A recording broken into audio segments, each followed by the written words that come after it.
And the way we're going to do that, okay, so while content is not empty, we chop a line. While line is not empty, we trim the line, and we chop the word. And we're printing that word. There we go. So we're iterating over each individual line, and within the line we're iterating over each individual word. Also trimming all of the white spaces. And will that work? It fucking worked.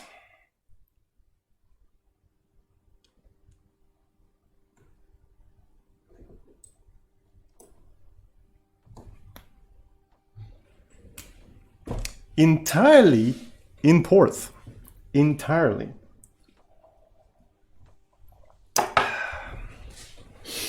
So, and now we can have a switch case in here, right? So maybe we can have like str equal, right? Str eq or something where you could do if word str and then plus, right? And they are, I would say, str equal, right? If this thing is equal to plus, right? Compile plus word, right? Else if minus do compile minus word, and so on and so forth. So it makes it super easy to now do something like this.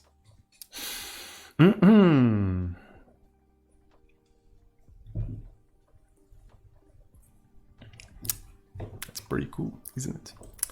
Holy shit, I can't believe that it was that easy. I think some of these things I can probably put them in a standard library, because the whole like str implementation is definitely super useful for other programs, right? So I think I'm going to include all of that in the standard library. So shrink str is rather interesting. So maybe I'm going to call it slightly differently.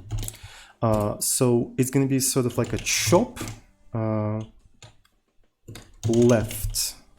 Yeah, chop left. So basically, you're just chopping a single character from the left. I think that's fine. So yesu, kawaii freaking desu. So now,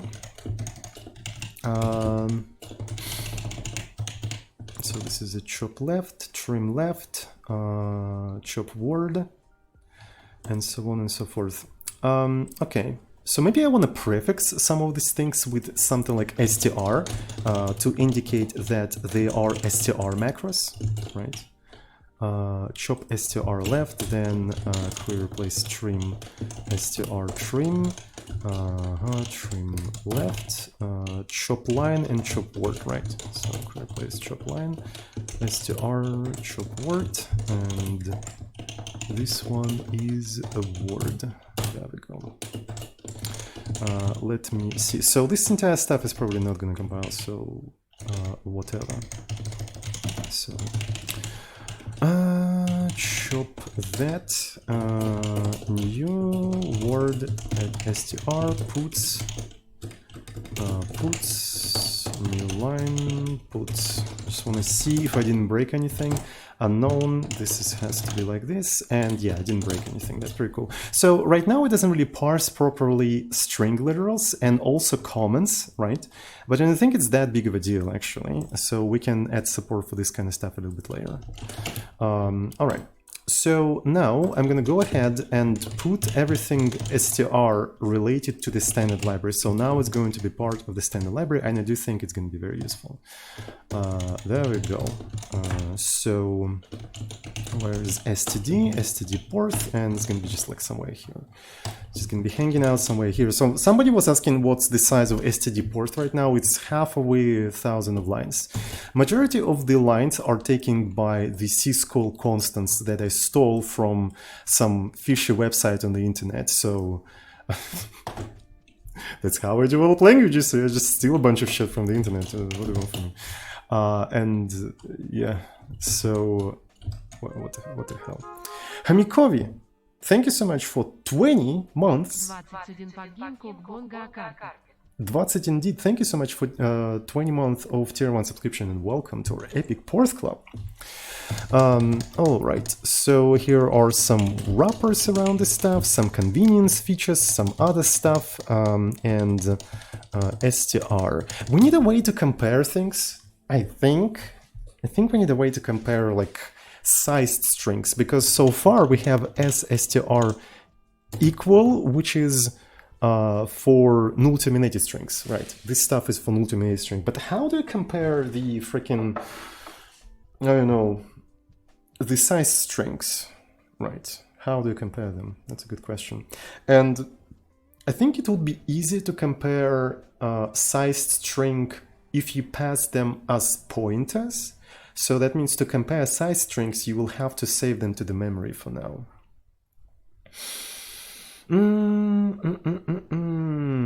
All right, so let me see if my stuff does not break right now. Right, so hopefully it doesn't break. All right, so it's really annoying that I have to like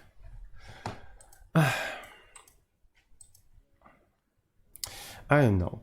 So let's imagine how you would compare two sized strings, right? So how would you compare two sized strings? So this is going to be a macro, str equal, right? And imagine that we're going to push both of the strings on the stack. So that means we're going to have n1 s1 and n2 s2, and we already have like a 4 elements, which is already kind of difficult to deal with.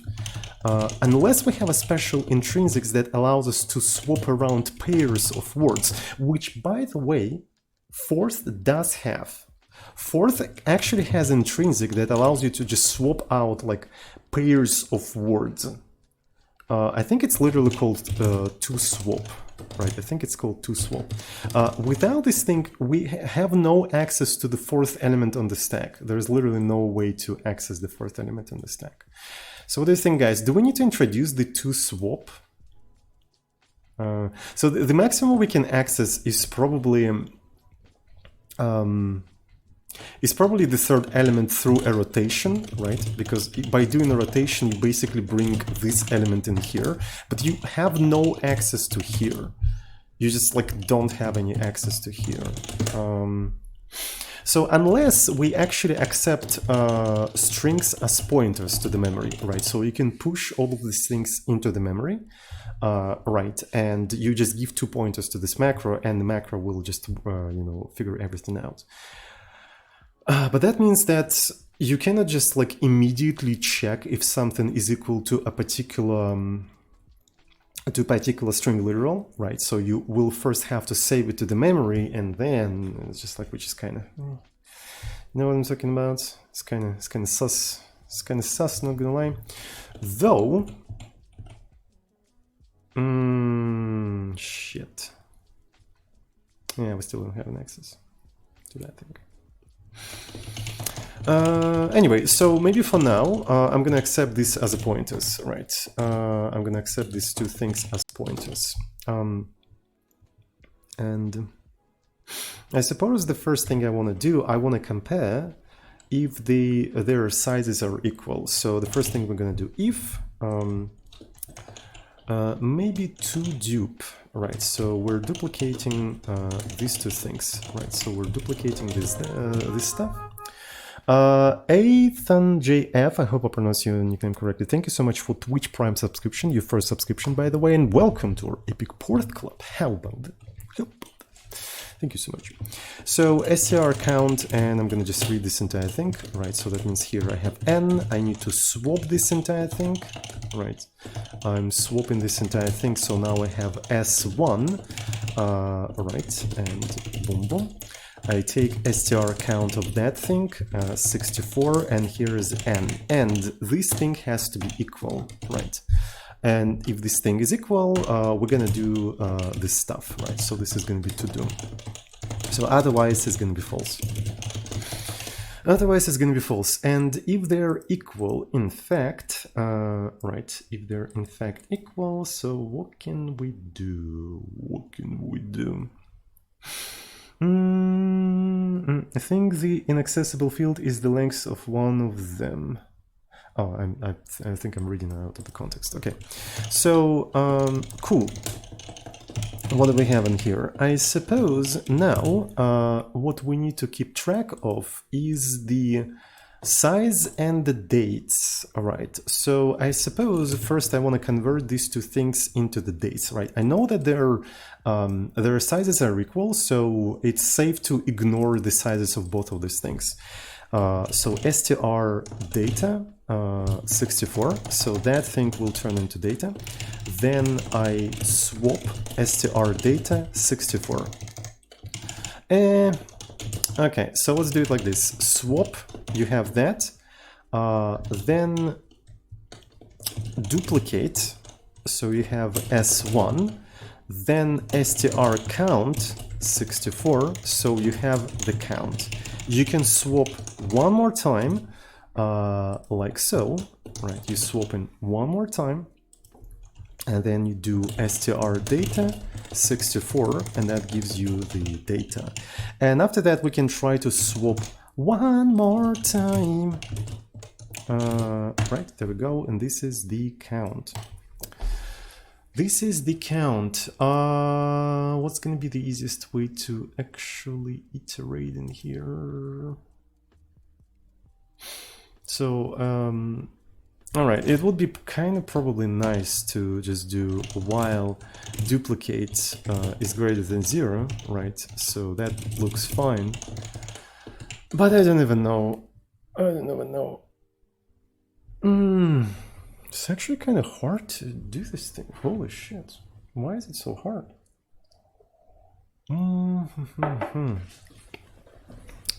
So we can now increment this entire thing, but that essentially means that the only way we can compare those things is by iterating them from the other side.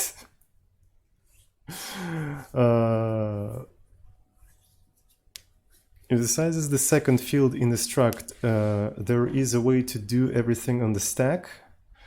Maybe not. So, okay, so how can we, like, the only way I see to implement this shit is by actually iterating the strings from the other side, right? Just iterate them from the other side. Which is fine, I guess, like, but it's kind of weird. Maybe I'm gonna just think about like a different way of implementing that at some point. So here I just duplicate this thing, right? So that gives me as a count. Right, so I'll actually move this thing in here.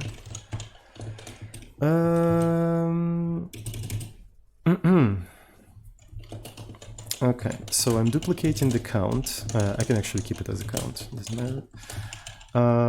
So maybe data 1 and data 2. So here's the count. I duplicate it. I need to subtract it. Well, I need to do that while it's actually greater than 0. So if duplicated greater than 0, right, then, only then I try to do that. So this one is going to be false. Yeah, I know that this else false is kind of like ugly. I am aware of that. It's just like this is not a priority right now, right? So I need something that works. Okay, so in here this is gonna be a dupe, right?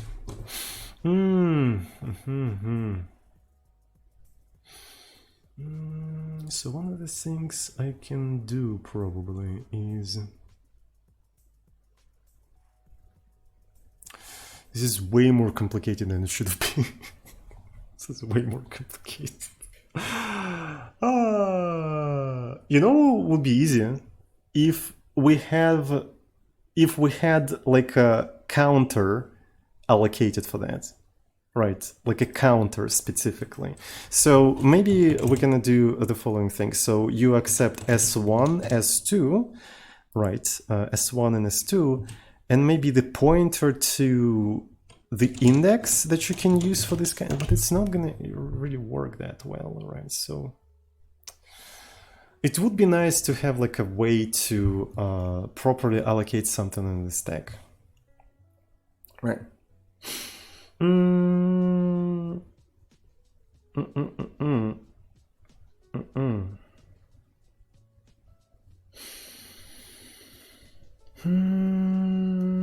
So what if we had something like to swap? Maybe I need to make a small break. Let's actually make a small break, and after the break I'll think how we can approach that. Okay, so all right, so let's see what we can do. It feels like maybe we could solve this kind of problem if we had to swap instruction. I think having to swap instruction would be actually beneficial. It's not an instruction, but it's rather an intrinsic, and I think we could try to do something with it in here. And what to swap does, right? So it accepts A, B, C, D, right? And it just swaps the pairs of these elements. And this thing is actually an idiom from the Porth, as far as I know. So that's what it does. So maybe it will help us to do something. So let me see.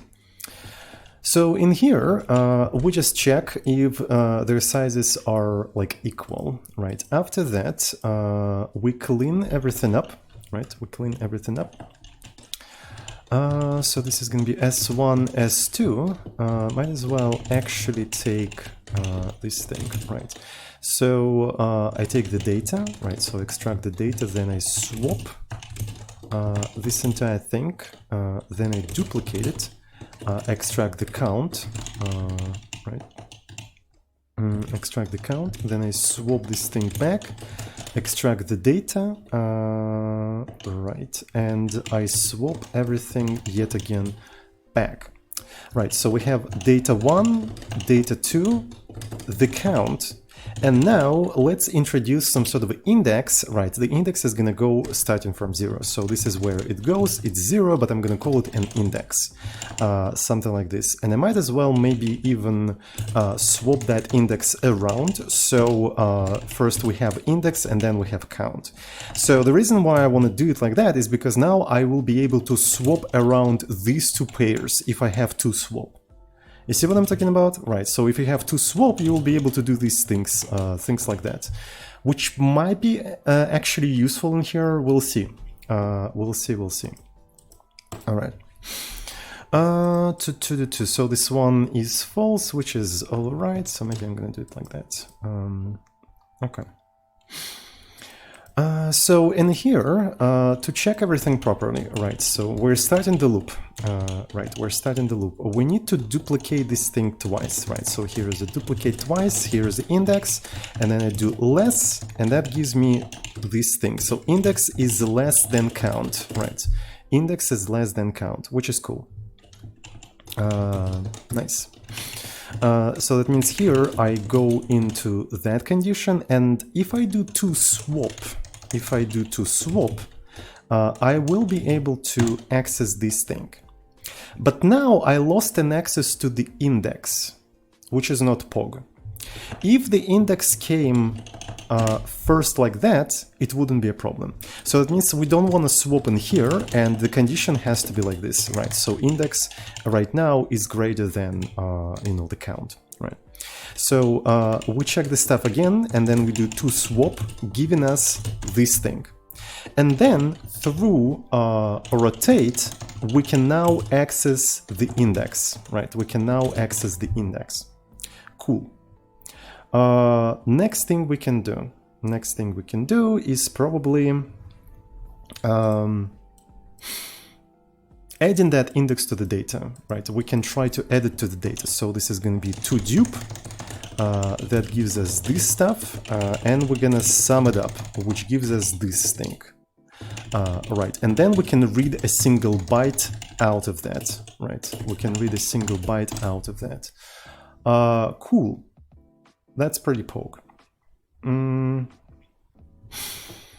That is in fact pretty poke. So it's at only data 1.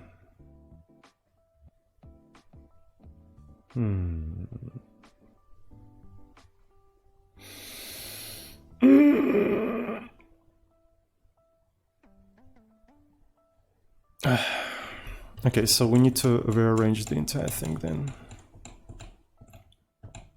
So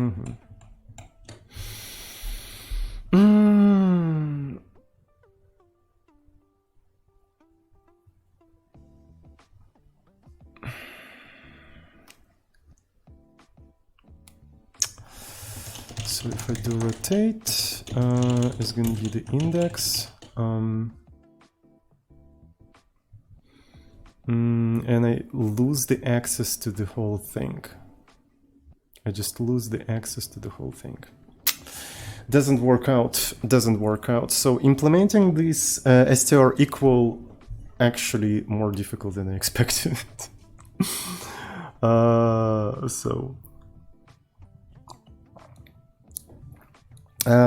Chat, I'm missing something. Why not chop first character of the string and decrement count until count is 0? Because that modifies the string. That's the problem. It modifies the string, and we're losing the string. And I don't want to modify the string. Though it would be kind of cool, but yeah. It would be kind of cool. Though maybe we can leave that for the user, right? So it could be a part of the interface of string equal, right? So it consumes the strings, and you have to copy them intermediate data. So, but it would be nicer if we didn't have to, modify this kind of stuff. It would be way nicer. Maybe we could have like, yeah, it would be actually kind of cool to have like intermediate memory into which we can copy this entire thing. Right, and I was thinking about implementing the arenas, but yeah. I was thinking about implementing the arenas at some point based on memory or something like that.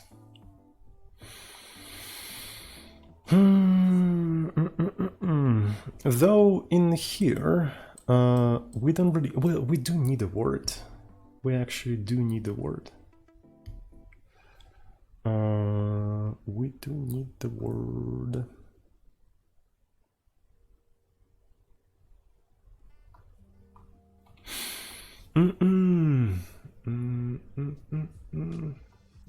So what I want to be able to do, I want to be able to have like just intermediate memory into which I can just freely write, but we definitely don't have that right now. So maybe I'm gonna work on this thing a bit later.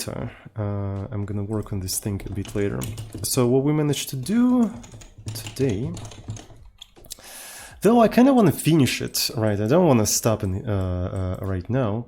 So maybe we're gonna make the strings, yeah, let's actually make them consumable. Sure, why not? I don't like that idea, but it is what it is, and it isn't what it isn't, right? So let's actually make them consumable, sure. Let's make them consumable. So their sizes are equal, and yeah, so that means we'll have to put that into intermediate stuff. Which is fine, I guess. So their sizes are equal, and so then I do to dupe, S1, S2, to dupe, that gives me this thing. Right, so I'm doing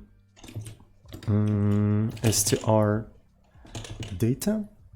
Well, first we have to check that the count is not greater or something like that, so we'll need to get the count first. Need to get the count.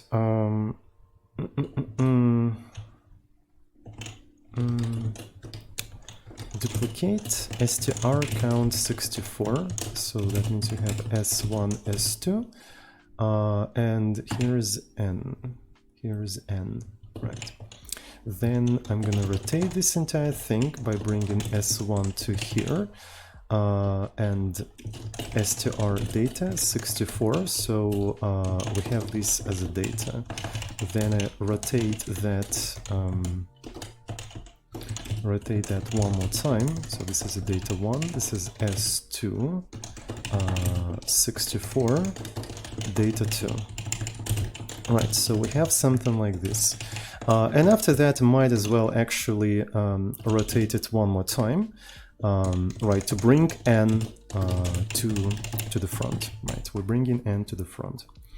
And what we can do in here is just duplicate n, and though I have a feeling that at some point we'll have to, we could probably rotate like in there, but we'll see. Okay, so I'm duplicated n, and I'm checking that it's while it's greater than n. All right, and here what we want to do, we want to rotate this entire thing to and bring data to here. Right, bringing data to here. Maybe I want to rotate it twice actually to bring this stuff to here, so then later I can double duplicate that, and then I have these two things. Right, and then I want to do at 8, which gives me that stuff, right? It gives me that stuff. So after that, by the way, we need to not forget to cast this entire thing to the pointer, right? So this is going to be pointer. So this is quite important. So 8, then swap 8. So this gives me that, and I want to check if it is equal or not, right? So we want to check if it's equal or not. Okay, so this one is going to be like so.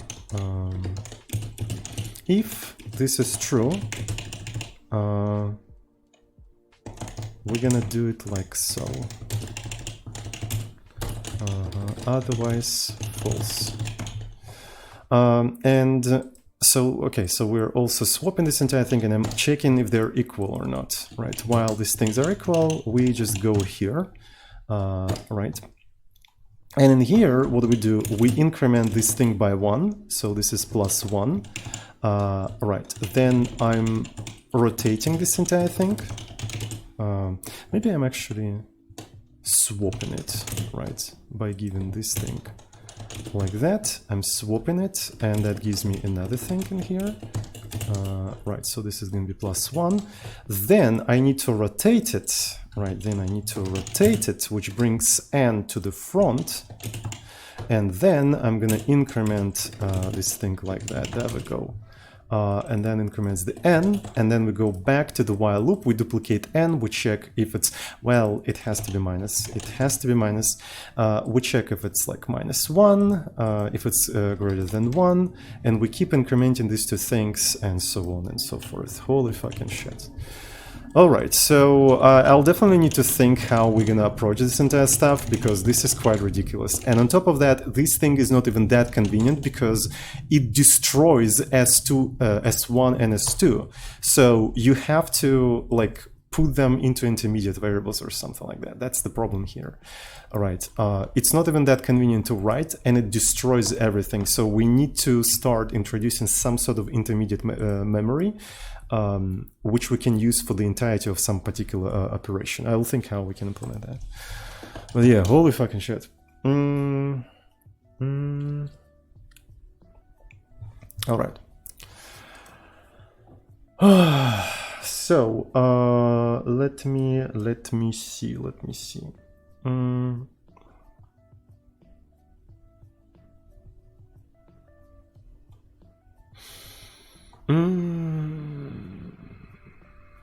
I forgot what I was doing.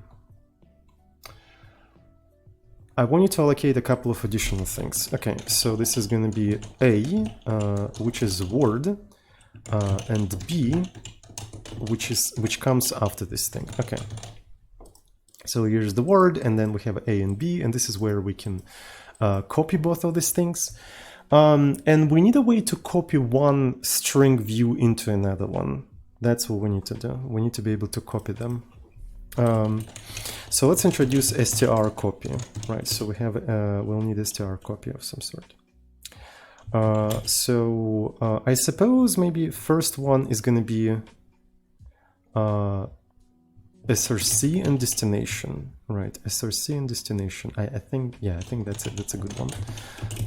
We do toDupe, right? So this is a toDupe, and then, well, let's actually do destination src. toDupe. So then we read str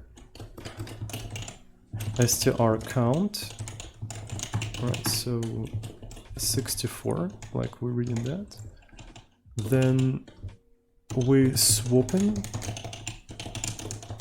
dst str count, right? Count. So this one is more like this, and then we're saving this thing into dst. There we go. So that makes sense.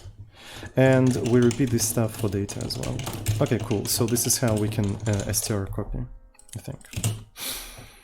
So if we duplicate this twice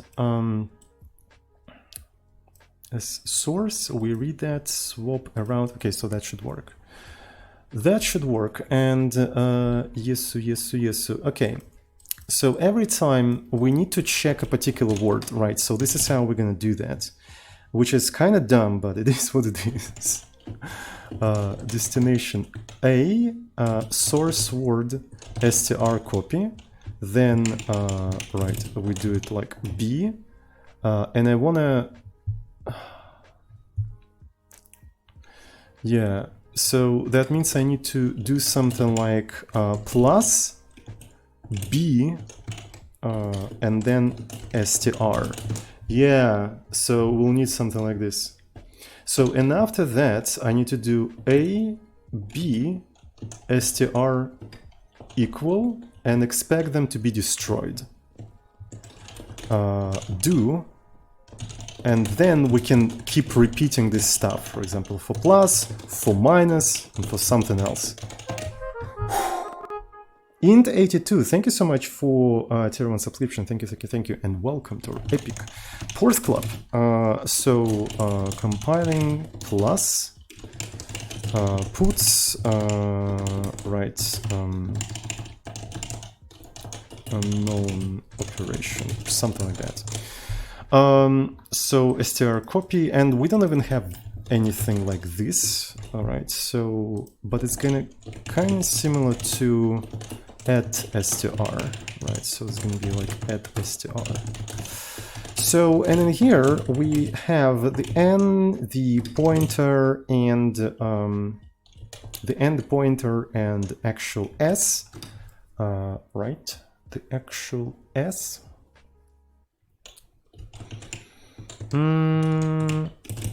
Okay.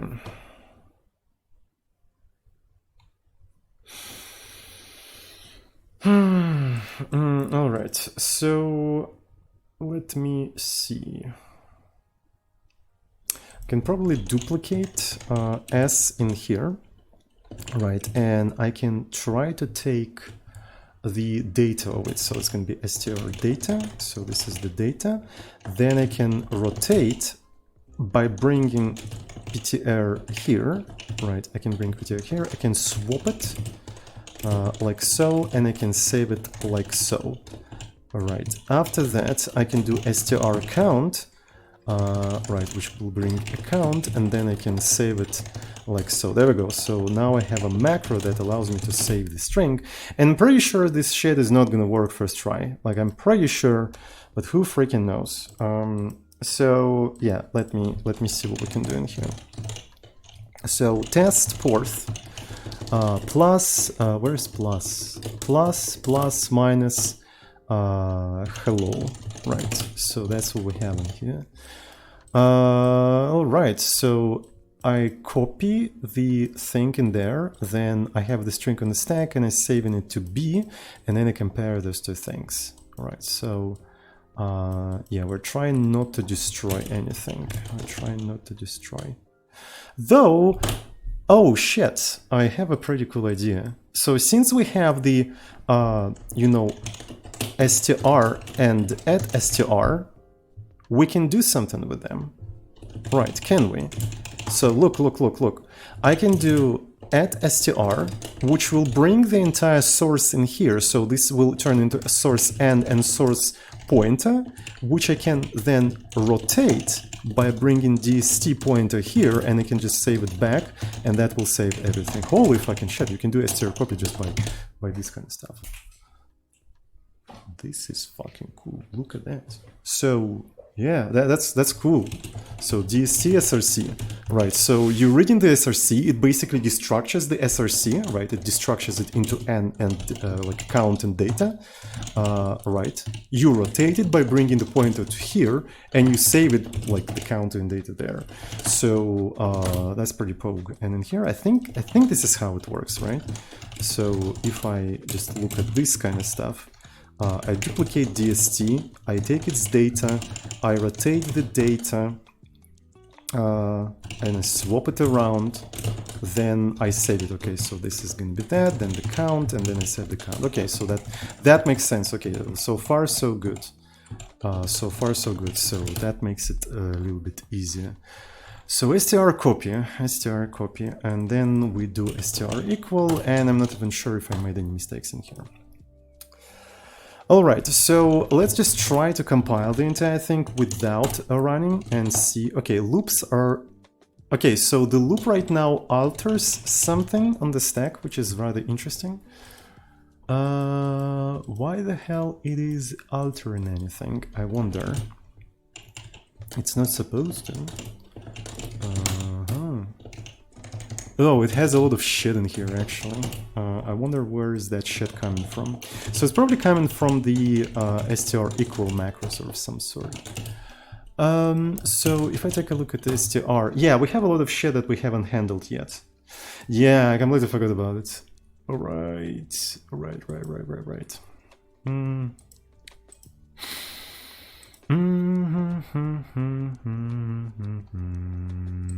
Alright, so in here, I forgot the order, S1 and S2. So S2, so this is the count, S1, data 1, data 2. So that's at the beginning of the stack. So then we stopped the execution. And then we have something like this, so this is the count. And after that, I suppose, right, we can just check if duplicate is greater than 0, and if it's duplicated greater than 0, that means, well, it has to be equal to 0, right? So here we have the return result. And after that, I can probably just do swap, drop to get rid of that, and then swap, drop one more time, and this is the return. Okay, so we forgot to handle this kind of situation. Now it compiles. Okay, so but we didn't remove the comments in here. Right? We didn't remove the comments, and it's still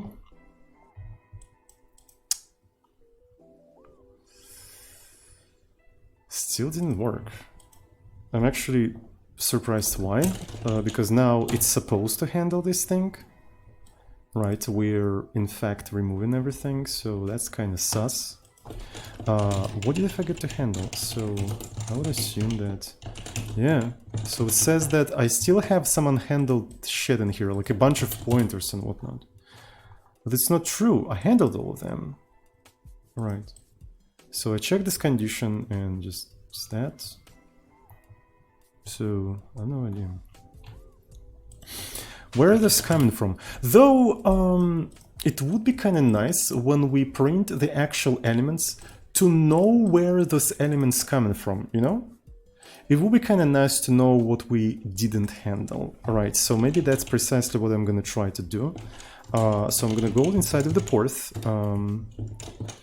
Loops are not allowed. Right, so the actual elements and what we can do with the actual elements. So these are the types. So we're kind of losing the stuff. On top of the stack, we also have probably the position on or the tokens, right? So this is a data stack, and yeah, we do have tokens where all of that was introduced. Did you handle in false case of str? I suppose you're right. So maybe what I have to do in here is just do drop. Yeah, thank you. And now I have another one, which I'm not really sure where it's coming from. Okay. Okay, thank you so much. All right, so where does it come from? Okay, so now there is another one that is coming from somewhere, and I'm not really sure where. So A and B pushes two pointers in here, which is fine. So let me take a look. So this one is A, str, B, so everything's okay. So maybe there's something in str copy, you know?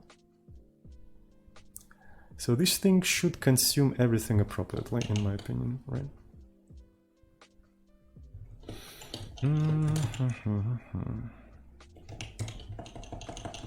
So if I remove this thing and just put true in here, it will not compile either. No, it does compile, so it does come from str equal.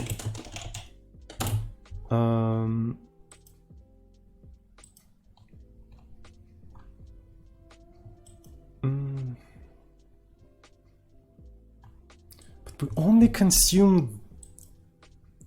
Where is the second one? I mean, I can try to do drop one more time.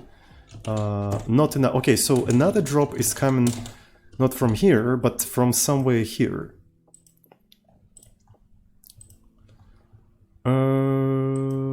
Dupe. Well, there's another else false, but I'm not sure if it's actually like needed to be here. Like, does it really introduce anything? This should be fine. I think I'm already very tired, so that's why it's difficult for me to think properly. Okay. So this is probably the false where it's coming from. We can quite easily like find where this thing is located actually. Again, so let me try to pull that off. Loops are not allowed. Okay, so for the elements in the stack, so we have A and B. I don't remember which one is which. So in ctx stack, right? So we need to do compiler note, and this one is going to be okay. Data stack. The second one is the token, right? So this is the type, and this is the token, right? So compiler note. Token location, right? So this is the token location.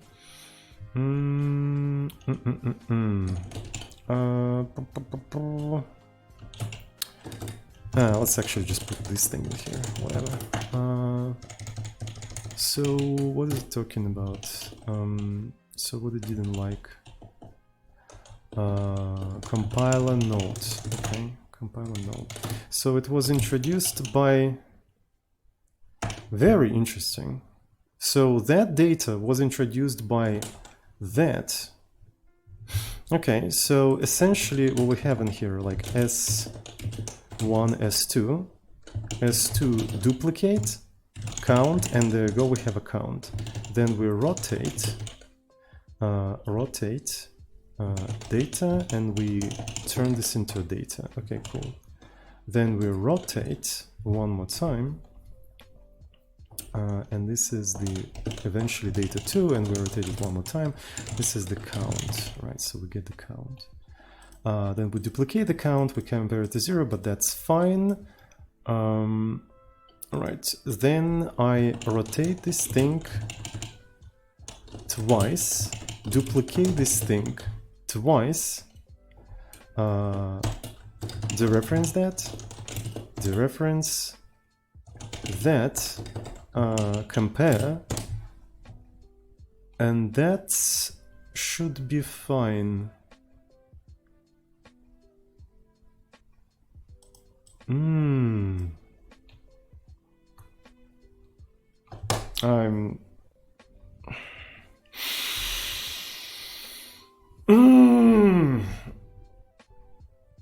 So, alright, so we'll have to think what kind of feature that we'll need in here to actually make it a little bit easier. But yeah, so the lack of like temporary storage in here is actually making this thing difficult, but we're almost there. We're almost there. So we only need to be able to compare these two strings. All right. I guess I'm gonna maybe call it a stream because I'm already streaming for more than 2 hours. I try to not go to over 2 hours. Over 2 hours. I can't even speak. Does anyone have any questions? Maybe. So we can take a look at the results of today's stream. So, right, what we managed to do is to do something like this. All right, so this is going to be puts. Then this is going to be word, str, and then puts, and then a new thing puts in here. Right, there we go. So, and if I try to run this entire thing, yeah, so we managed to at least split everything by word, which is nice, right? So that's pretty cool. It's pretty cool. Does anyone have any questions?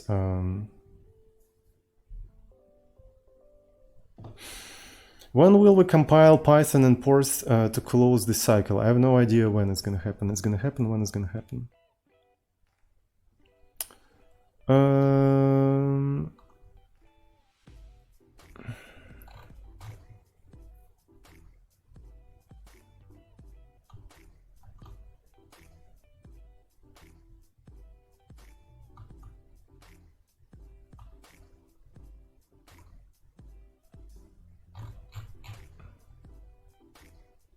Does anyone have any questions about what we're doing right now?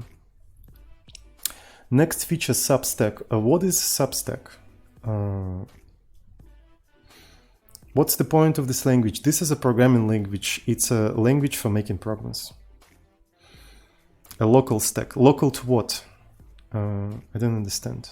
These names don't tell me anything. What are the specifics? What all that means? I don't understand.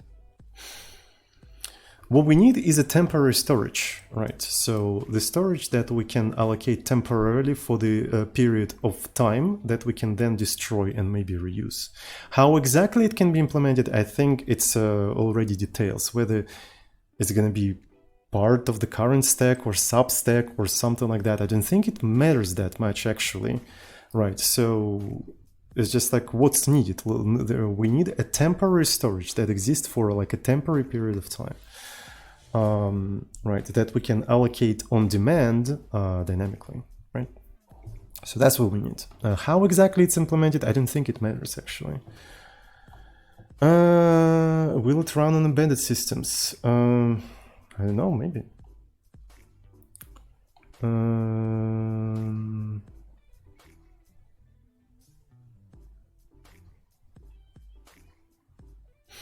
If you implement a arena ring buffer for TMP storage, will it be intrinsic for all macros in the lang itself? I have no idea actually, but I would like to try to introduce minimum changes to the compiler as it is right now.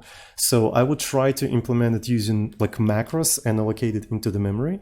And if I encounter some sort of a problem, I'll think what's the minimum amount of intrinsics I need to introduce to actually make it work. So then I don't have to, re-implement too much. This is how I would approach that.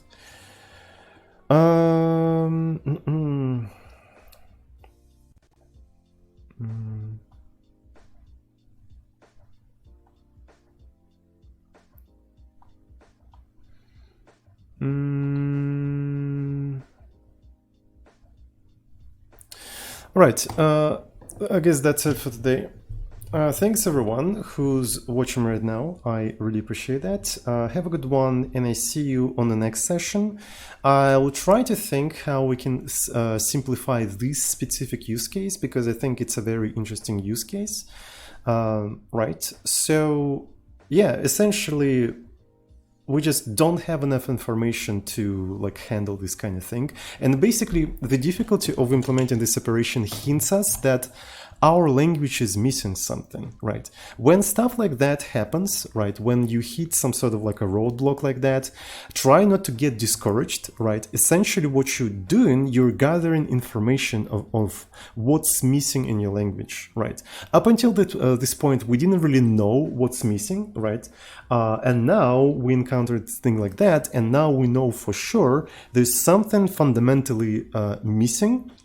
that we need to implement. Maybe I will still try to work around that. It would be nice to work around that and still continue. But for now, there's clearly something is missing, and this is a clue for us to actually understand the problem and actually solve it. So when you encounter a situation like that, it is actually good, right? It is actually good because you're gathering information. You're gathering information. All right, that's it for today. Thanks everyone for watching, and I see you all on the next session. Love you all.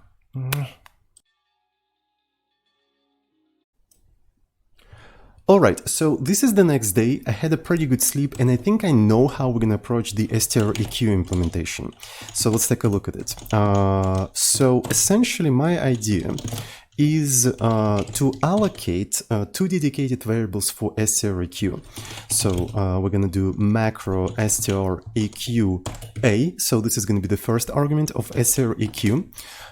So it's going to be located after the word, right? And the size of the word, as far as I know, yes, the size of the word is a size of the string, right? Something like this. And then we're going to have STR-EQ-B.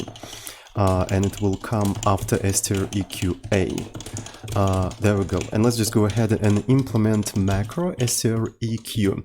So the way it's going to accept its argument, it's going to accept these strings in sort of like immediate mode, right? So essentially you will be able to use these things like this, STR-EQ, right? So, and because of that, since each individual string literal pushes two values onto the stack, the size of the string and the pointer, the actual arguments are going to look like this: n1 s1, which is where n1 is the size of the string and s1 is the pointer to the string, and n2 s2. So basically we have like 4 arguments.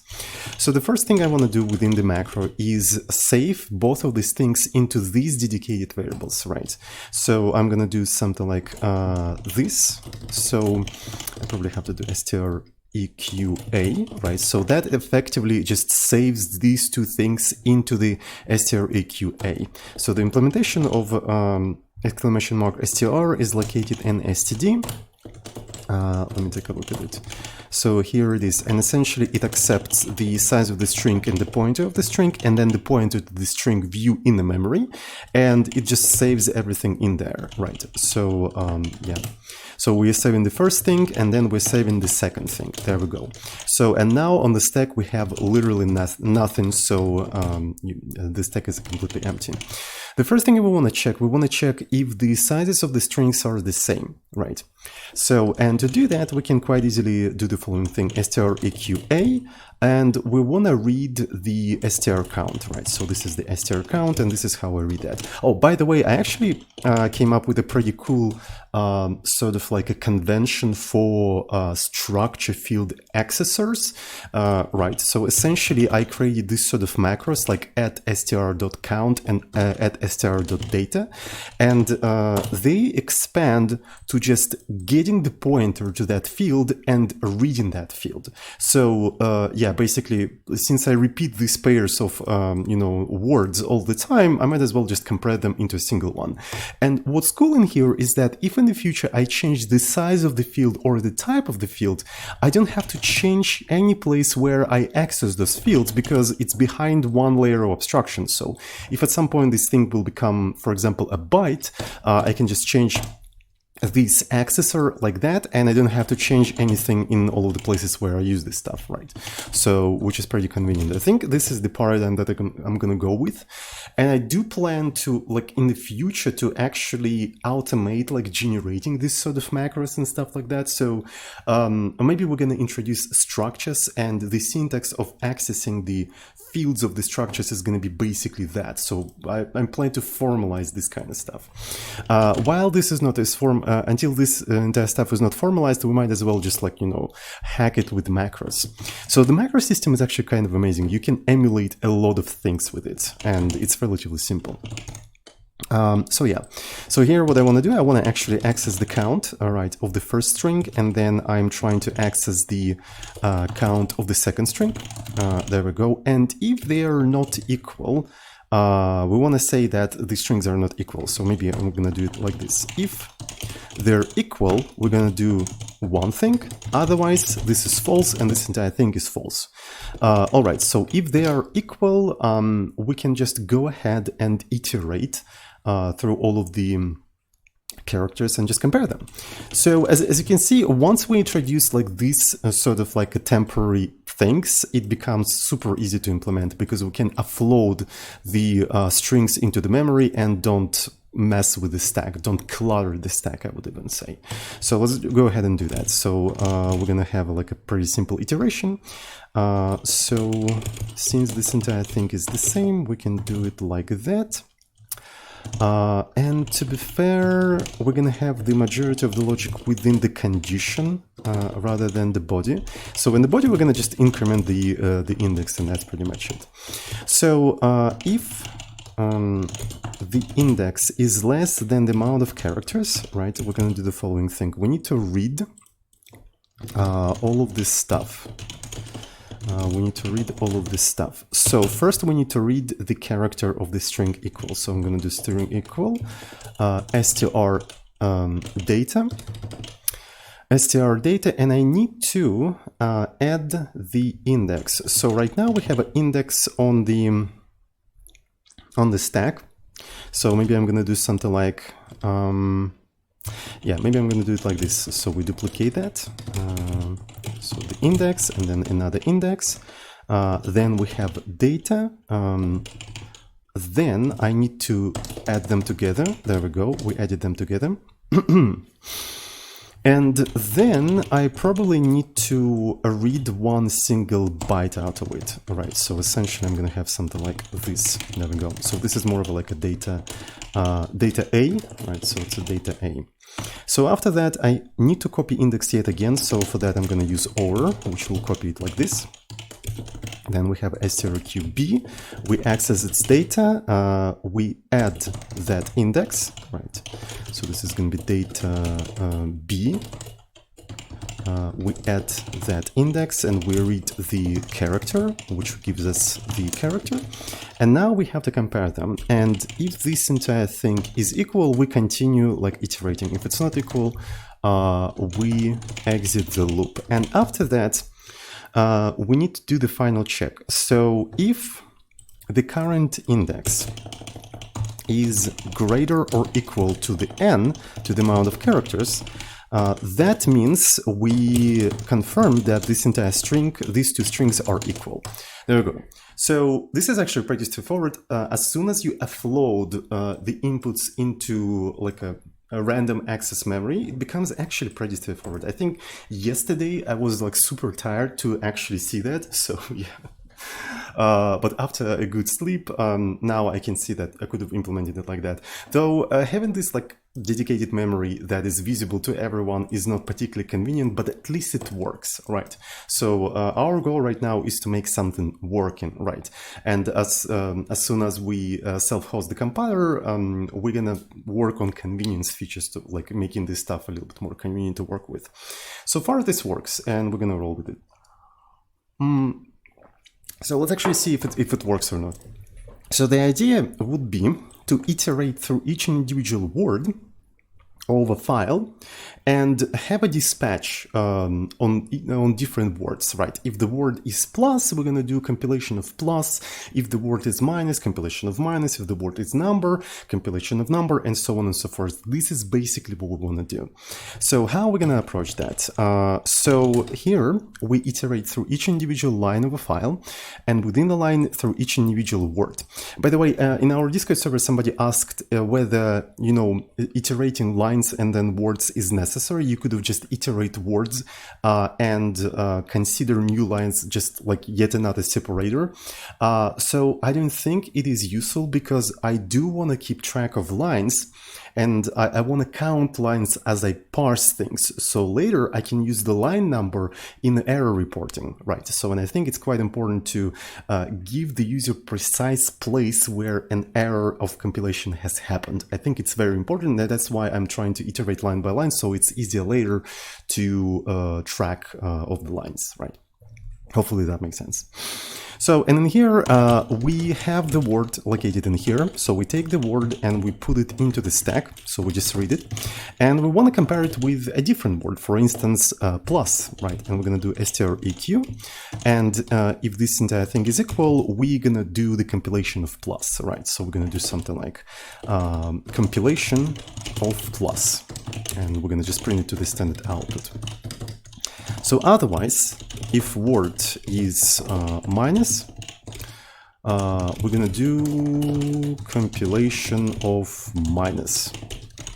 And otherwise, if it's neither plus nor minus, we're going to say trying to parse word as a number, right? And that's pretty much it. So, and let's see if it's going to at least compile, right? So let's see if it's going to at least compile. So I'm going to try to compile examples word Porth, and it compiled first try, so it's actually pretty good, pretty Gucci. So let's create a simple test. So this is going to be something like 30, 34, 35 plus print. So you know what? I think we need to introduce print. So let me go ahead and also add print in here. So print. Compilation of print. So I kind of want to emphasize what are the intrinsics we're currently compiling. So there we go. And let's go ahead and just try to run. So I probably want to recompile this entire stuff. Example, words. There we go. So it expects an input file. I'm going to provide the file. And I forgot to put new lines, which is kind of weird because I do remember providing the new lines in there. Oh, I see. I just forgot to put a new line for that one little thing, and it screwed up everything. So let's recompile, test Porth, and there we go. So here is the output. So the input was 34, 35 plus print. And here we have trying to parse word as a number, trying to parse word as a number, then compilation of plus, compilation of print. So maybe we can actually give a little bit more precise stuff in here. Trying to parse not just word, but rather word,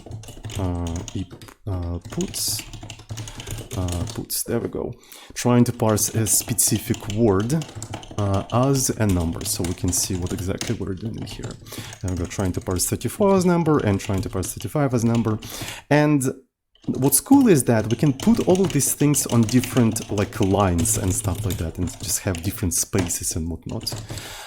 So it would be also kind of cool to maybe report the line where all of these things are located. So I think it should be possible. We need to keep track of the line and stuff like that. So to keep track of the line, we need to probably allocate some stuff for that. So here's the content, here is the line, here is the word, and we might as well introduce something like a line number, right? Line number, and let's say that the line number is going to go after the word, and the size of the word is str, right? There we go. And strq will come after line number, and the size of the line number is going to be 8.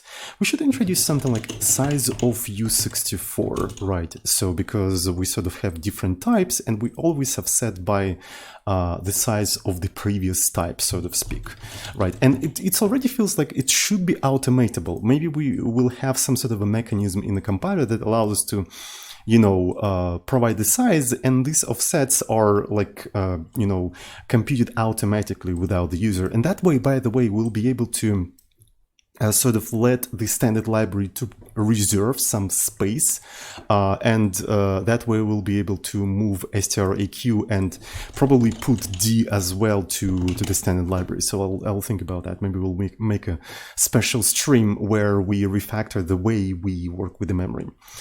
Okay, so this is the line number, the word is that, this thing is that, and everything seems to be all right. So I want to keep track of the line number.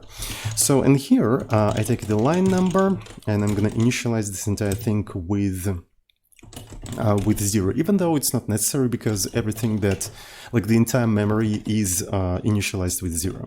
Okay, So here I do line number and I increment it by 1.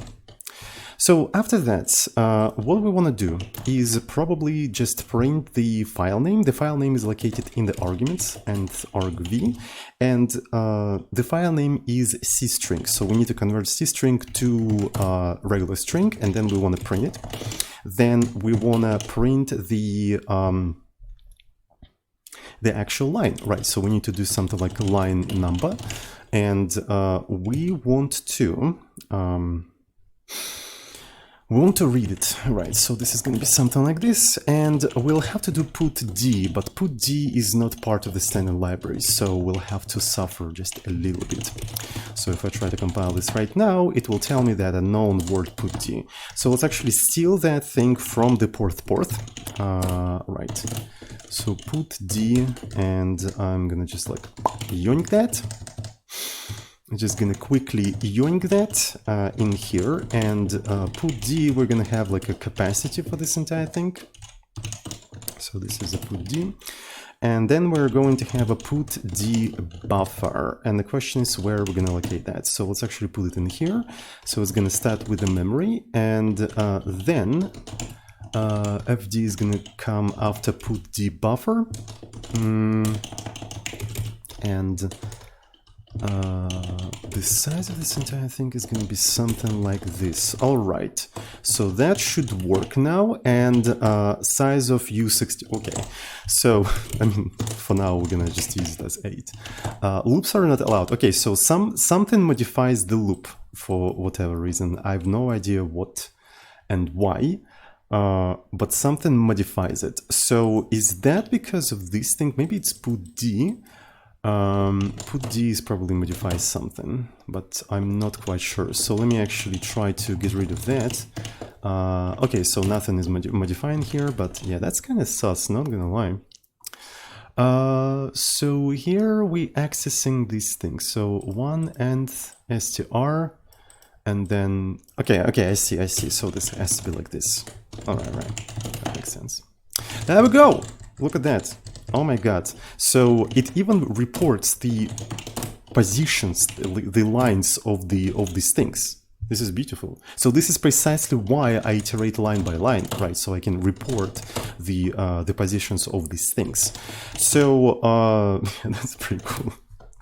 I guess yesterday I was really tired, because now, I mean, yeah, it all makes sense to me. My brain works properly. So if we want to parse it as a number, how exactly are we going to parse that? Maybe we can introduce some sort of like some sort of a macro that, yeah, you just take the string view and you just like trying to parse the number, right? So yeah. Okay, so maybe now, since we have this entire example working, we may want to integrate that example into the final program, into Porth, right? So it should be relatively easy, because this is basically what's needed to be done in Porth itself. So let me just quickly make a small break, and after the break, I'm gonna go ahead and integrate all of that into the final Porth. And finally, we'll be able to unhard code the hard-coded programs within the compiler, right? So the compiler will be a little bit closer to legit compiler, because now you'll be able to provide the programs via the file. All right, let's make a small break. All right, so let's go ahead and unhard code the programs. So first of all, let's start with the simulation, right? So I suppose in the simulation, we're going to say that we accept the file, right? And let's go into the simulation. All right. So here we simulate ops. So maybe the first thing we want to check that the amount of arguments is actually enough for the command line, for the file, right? So first argument is the program, the second one is the subcommand, and the third one is the the file. So if args is less than 3, right? If args is less than 3, we're going to say that no input file is provided. So this is going to be the usage error. No input file is provided for the sim subcommand. Right, I'm going to do eputs and we're going to exit with non-zero exit code. There we go. So let me actually see if this entire thing is working. So we're going to go ahead and try to compile Porth. There we go. Subcommand is not provided. If we provide the simulation subcommand, no input file is provided for the simulation subcommand. And I'm going to provide just test Porth. And as you can see, it works, but it doesn't execute the test subcommand. It executes the hard-coded one. So what we need to do in here now, we need to actually read the file, right? So let's go ahead and just steal the entire solution from this example. There we go. So first we need to open the file, right? We need to open the file, and this is how we do that. So the file is provided in the second command line argument, so we're going to do it like that. So after that, we need to check if we successfully opened the file. Right, so, and in here we have to do it like that. There we go, couldn't open that specific file. Let's actually test if this entire thing works. I'm gonna provide non-existing file, and we have some unhandled data on the stack. I think it comes from somewhere here. Which is kind of weird. I'm not quite sure because everything worked up until now. Probably because, yeah, we have unhandled data from open ads. So let me drop it for now. There we go. So it couldn't open the file, but if I try to do something like test Porth, it managed to open it. Everything works quite well. So the next step is basically saving the file descriptor into the global variable. We need to allocate that global variable somewhere. Okay. So here's the memory layout. So everything up until the end of the memory is allocated for the operation. So we need to put that FD somewhere here. So this is going to be FD. It comes after the simulation stack. And the size of that thing is going to be essentially this. So here is the simulation stack. To be fair, maybe I want to actually place it before the simulation stack, so all of the small variables come before, like, arrays, big arrays and stuff like that. So let's actually put it in here. So it's going to be FD, so put buffer, and then we'll have to do something like, yeah, so we'll have to do this thing. Though this is also an array, but it's actually a very small array. So this is FD, and the size of FD is 8. Okay, so hopefully that will work. After that, I'm just saving the file descriptor in here. There we go. Let me see if it still works. Okay, so this thing still works. After that, we need to get the size of the file, right? So we'll have to allocate a little bit of memory for the stat buffer. Okay, so we definitely need to do something about memory allocation and stuff like that, because like manually maintaining the layout is kind of tedious, but I'll think what we can do about that. So I already have a couple of ideas, so I think it's going to be pretty interesting. So stat buffer comes in here, and we add the size of the stat type. Okay, everything looks okay. Let me see if it compiles. Okay, it seems to be compiling. And next we need to do, we need to actually get the size of the file, right? So let's go ahead and do that. It's actually pretty straightforward. You just copy paste the code and that's it. It's pretty cool. So maybe one of the things I want to do, I want to print the size of the file. So size of file. Oh, this one is actually has to be 2. Right, there we go. Size of this thing. So puts, then this file. Okay, and maybe we can do something like is. Then we need to do stat. So let me separate this kind of stuff. Puts, then stat buffer, and we want to access, did I actually create the special accessor for the st size, I wonder? Yes, I did actually, yeah. So I created this kind of sort of accessor, which makes it super easy for me, yeah. So then we get that, and then we can do put d, and then I'm gonna say bytes. Okay, so size of this file is this amount of bytes, right? And maybe we want to put like a new line in here. All right, so pretty cool. And size of test Porth file is 15 bytes, right? And if we take a look at the test Porth, 1525, I'm sorry, I forgot how to count. It is in fact 25. Okay. So it's not really needed, so it's more of a debug information, but whatever, I'm gonna keep it in here. After that, we need to save that size somewhere. So in the words example, we have a count variable where we sort of globally keep everything. Might as well also allocate it for the Porth, right? So it comes after the stat buff, and we're gonna put content in here, and here we're gonna have a size of str. Okay, so that looks good, and then what I need to do, I need to save the size of the file into the count of the content. After that, I can finally try to memory map the entire file. Right, there we go. So memory map in the file.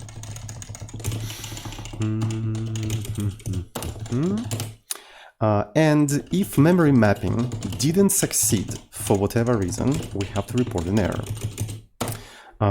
So this is the second one. There we go. And after that, the file should be already available, right? The file should be already available. So here is the size. Let me try to run this thing one more time. Everything is running, and we might as well try to print the content, right? So let's actually print it as a string, like so. And yeah, there we go. So here is the content, right? Here is the content. So now we should be able to just iterate through this entire stuff, right? Like this, right? So we need to maintain the line number. Maybe I'm not going to maintain the line number, at least right now. We'll see. Right, so I'm going to put this thing in here. So this is the iteration of our nation. Oh, so to iterate, we also need a line, and we also need a word. So let's actually keep both of these things in the layout of Porth. So this one comes after the content, then blah blah blah, and this is the word. There we go. So this is needed for parsing, this is needed for some other stuff, and let me see what we can do about that. Okay, so this stuff is not needed. So we're already iterating through the words. Oh yeah, we don't have a streq. Okay, that's actually pretty important. There we go. We're going to introduce streq. So here it is. And streq does require two variables somewhere in the memory. We're going to put them in here. So this one comes after the word. Right, this one comes after the word, size of str. This one comes after str a, and this one comes after streqb. Okay, so as you can see, it's pretty tedious, and it's also very error prone. So we'll have to do something about maintaining the layout of the memory.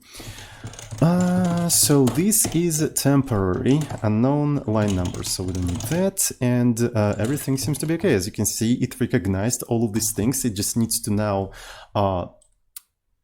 push the corresponding operations to the array of ops, and then it will be able to simulate this entire stuff.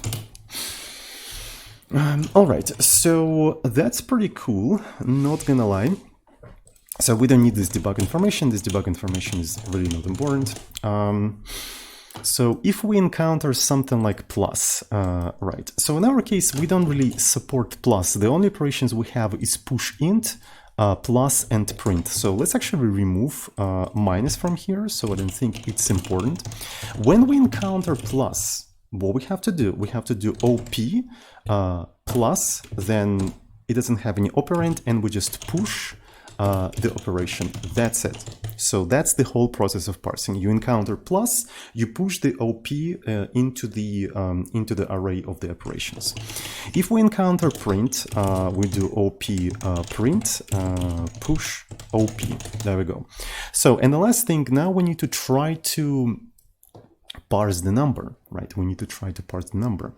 So I suppose the way we're going to do that, we're going to do OP push int, right? OP push int. And now I want to take the word, I'm going to read into the stack.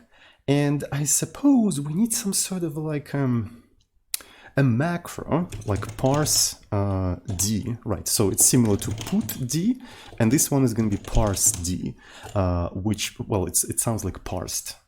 Let's call it like parsed int, right? So parse int. So it will consume this thing and it will try to parse it and will put the result onto the stack, right? So that's going to be the idea. It will put the result onto the stack. And after that, we're going to do push OP, right? And there we go.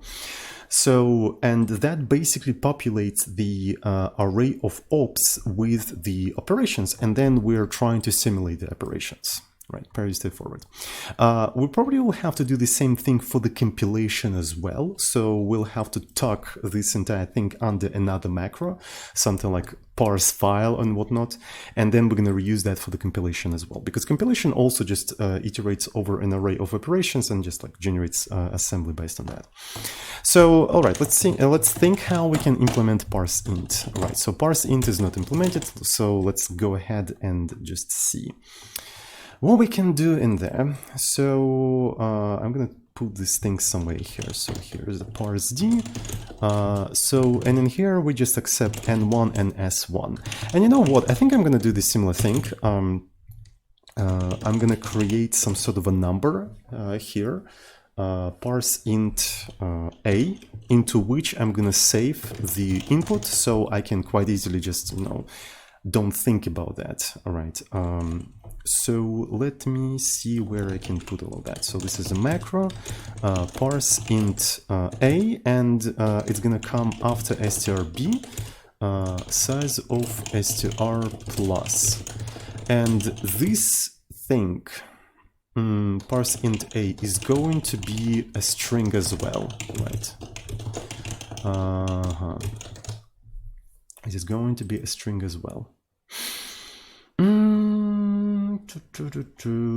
Parse int a, we save everything in here, and now we're ready to do the iteration, right? So we're gonna start from 0, then we're gonna duplicate this thing and parse int a, we're going to read str count, and while the index is less than str count, we're gonna keep repeating this entire stuff. Okay. So what we're trying to do in here, I suppose we want to do duplicate. We duplicate the index, then we are reading the data and we sum them up. And then I'm reading the character out of that. After that, I want to subtract 0. And there you go. I've got a digit, right? I've got a digit that I have to add to some sort of accumulator, right? So let's put accumulator somewhere here. So here we have accumulator, index, and the digit, right? So to add the digit to the accumulator, I suppose we need to rotate this entire thing, bring in the accumulator here. So the next thing I probably want to do is multiply the accumulator by 10. So it's going to be 10 multiply. And then just add the digit, and that effectively adds that digit to here. And after that, I can just swap it around. There we go. And go to the next iteration, right? Well, I mean, I also need to increment the index. That's quite important. So yeah, offloading the inputs of the macros to like memory makes the algorithms actually pretty easy to implement. So I think I need to simplify this kind of stuff. I need to simplify a way to offload the inputs of like logical procedures to somewhere. All right. So, and after that, we only have an index, and here I just need to drop the index, and I'm gonna be left with the number. So here we have the number, right? There we go. So that's a pretty simple algorithm. So the problem with this algorithm is that it doesn't check if a character is not a digit and doesn't throw any error. But I don't think I want to implement that right now, right? So let's actually put it to do in here. There we go. Parse int does not check if the input is actually a number, right? It basically assumes that it's a number. Okay, so let's see if this entire thing works. Okay, so we don't have not enough arguments for this intrinsic. Something is wrong in here. Expanded, so there's not enough arguments for the number, so that means there's a problem with parse int, I presume, right? There's a problem with parse int, so let's actually go over parse int one more time.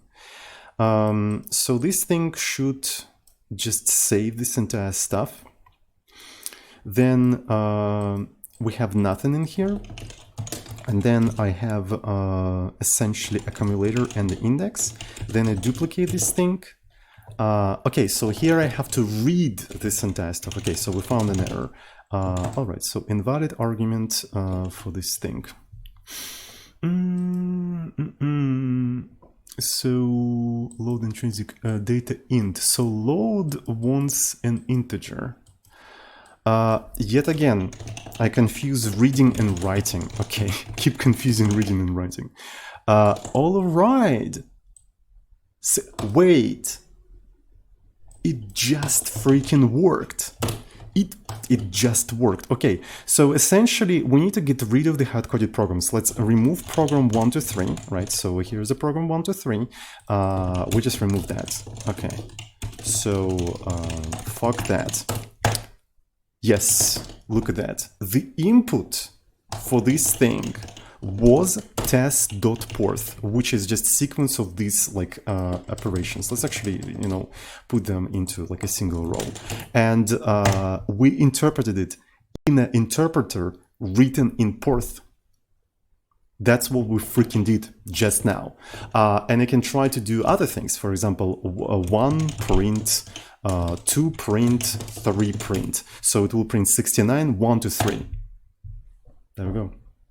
We already implemented, like legit implemented, a simulation for a very small subset of Porth. Like for a very small one. So that subset of Porth actually supports only like 3 operations: push, int, plus, and print. But we already have a legit simulation of that thing. This is so exciting. Holy shit. Yeah, that's so cool. Holy fuck. And now we just need to actually tuck the reading of the file under some sort of like a macro and whatnot, and just reuse this entire thing for the compilation. So let me actually quickly do that somehow. So simulator p whatever. Let's do macro parse input. Right. So parse input. The problem here is that we need to make this macro accept the input file, right? We need to make it accept the input file, and the input file is part of the arguments, so it's not particularly convenient, man. So I have an idea. So let's actually have like variable that keeps track of the input file. So we have fd stat buff, and maybe we're gonna have something like a file path, right? So I know that I keep like switching between dash and underscore, and this is because I just didn't develop reflexes to keep the style consistent. I really apologize for that. Eventually I will come up with a consistent style, and I'm not gonna like switch between them. I know that annoys some people, so I'm really sorry about that. It's just like, this language is experimental one. I'm experimenting. I'm also experimenting with the style. Okay, so here we have like this thing.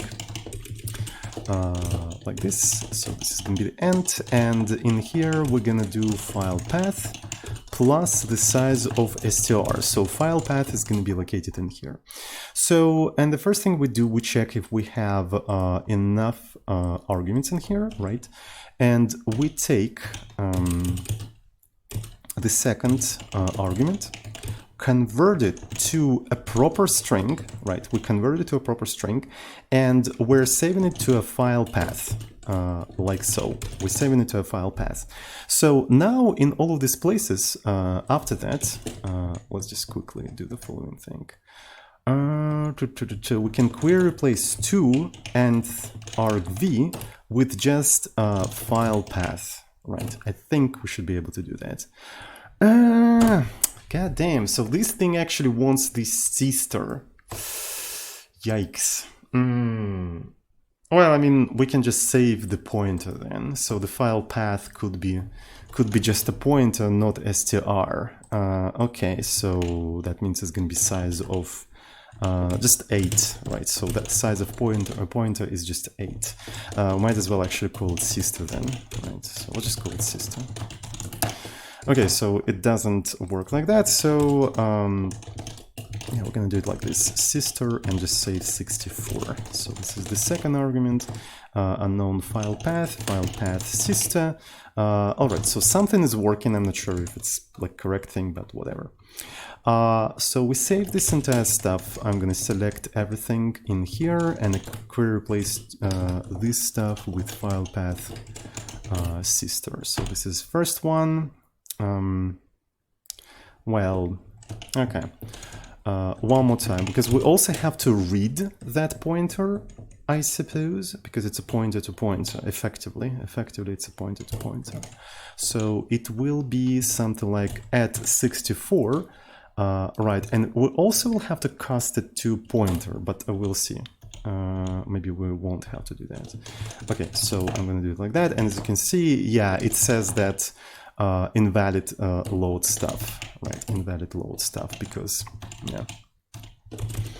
So let's quickly do that, and we want to replace it with cast ptr, right? So this is going to be cast ptr, right? It's a little bit involved, but it's all right. Okay, now we're going to do macro parse file path, right? So, and essentially we're passing the command line arguments via the global variable. That's what we're doing here. But I mean, it works, okay? So it is working. All right, so, and I'm gonna just put this entire thing in here. Cool. So one problem in here is that it does not close the open files and stuff like that. So I think I'm gonna put a to-do for that specifically. Right, so parse file path. Is it really called file path? Yeah, file path. Parse file path does not clean up resources after itself, right? It's not like it's a problem, because the operating system is going to close all of the files and deallocate all of the memory, but it would be nice if we had an opportunity to at least to do so if it's needed, right? So yes. Okay, so here we do that, and then I parse the file path. So now this thing became reusable across several phases, right? Now let's put this entire thing here as well. And no completion, no input file is provided for the com subcommand. And let's update the usage macro as well. So this is going to be the file. There we go. Let's recompile the entire thing, and let's say that I want a compilation. And let's take a look at the generated assembly. And as you can see, we push 34, 35, and then 1, 2, and 3. So it generates the assembly that acts like a simulated program. We can try to confirm that. Let's save it to test asm. Right, so here is a test asm that we generated. So our Porth compiler does not call external commands like nasm and ld, but we're going to implement that later, of course. So for now, we have to compile everything manually. So elf64 test.asm, right? So, and unknown directive. Oh shit. Okay, so yeah, it printed some garbage in here. There we go. Then we want to link the entire thing, and something Something didn't work properly. File format not recognized. Oh, this is because I have to do it like that. Okay, there we go. So, and if I run the test now, it also prints 69, 1, 2, and 3. The same thing that it prints when we are simulating the entire stuff. So what's cool here is that, just a second, the same thing that it does when you're trying to simulate. There we go. What's cool in here is that we have a very small program, very small Porth program that is compilable both by the Python version of Porth and the Porth version of Porth, right? So this is actually pretty cool. So we can do something like Porth py and simulate test.porth, and it's 69, 1, 2, 3, and I can do that with just a Porth version of Porth. And let's compare the performance of these two things. So the Python version of Porth takes 100 milliseconds to interpret such a simple program. The Porth version of Porth takes 1 millisecond, 100 times faster to interpret. It's interpreting, not compilation, to interpret the same program. Isn't that cool? Isn't that cool? I think it's pretty freaking cool. 100 times faster, right? 100 times faster. Alrighty.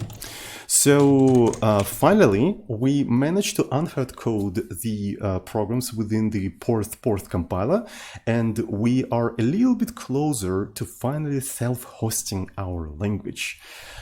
Finally. Okay, so I guess that's everything that I wanted to do for today, right? Because I really wanted to finish that task, right? Finally implementing the proper parsing for the compiler, and now I can finally die in peace. No, I'm not gonna die. We still need to do something about the memory management, because memory management here right now is actually pretty goddamn painful. So we need to do something about that, and I think that's what we're gonna do on the next sorting session. Thanks everyone who's watching right now. I really appreciate that. Have a good one, and I see you all next time. Check out the description, check out all the links, and that's it. That's it. Bye-bye.